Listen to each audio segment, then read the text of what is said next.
Alright, so as you know, this series is going to be about how we shot our very first micro-budget feature film, Anonymous 616.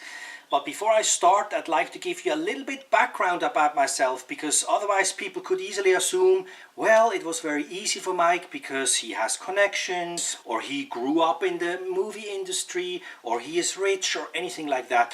And this could not be further from the truth, because I actually grew up in Switzerland, and I didn't even speak the language, so I came a long way. So I grew up in Switzerland. I went to regular school, and after that I started an apprenticeship and got my diploma in civil engineering design, which is a fancy word for being a draftsman.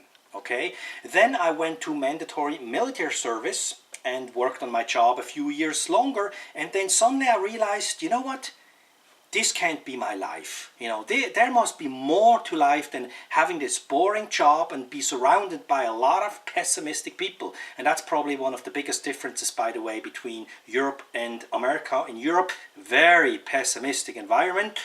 America, very optimistic environment. Anyway, so a few years later, I decided to pack my bags and go to Los Angeles, Hollywood, to follow my dreams of becoming an actor.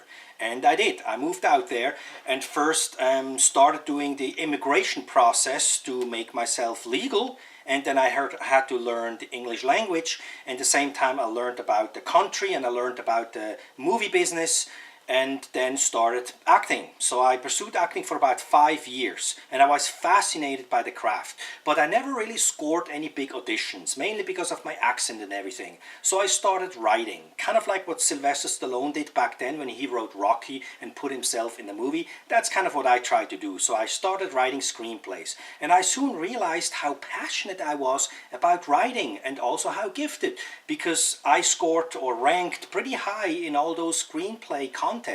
So that motivated to write more and more and more. And also, being an introvert, I realized this writing stuff, you can be at home and you can work 24 hours. That's awesome for me.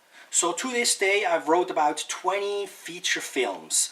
And right now I have 2 of those feature films in financing stage, which whatever that means, and I was optioned 11 times. I have also written a couple of short films, or a few short films, and some of them we actually produced, and one of them I actually directed, Inimicus. This was actually the very first time I directed anything.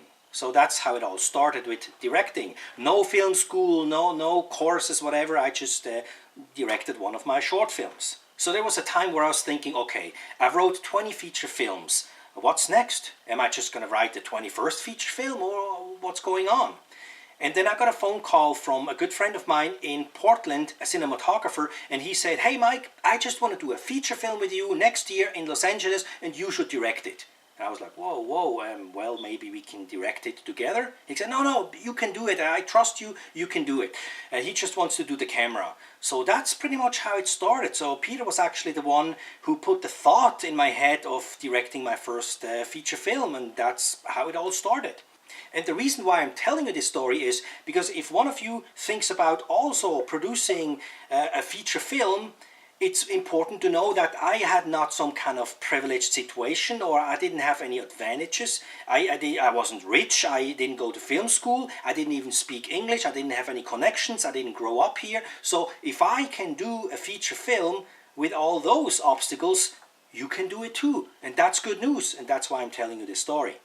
And of course, producing a movie is very complex, but that's why I made this series with about 50 or so episodes that shows you exactly how we did it, starting from the script to casting to financing and location and pre-production and shooting and post-production and marketing and distribution, everything.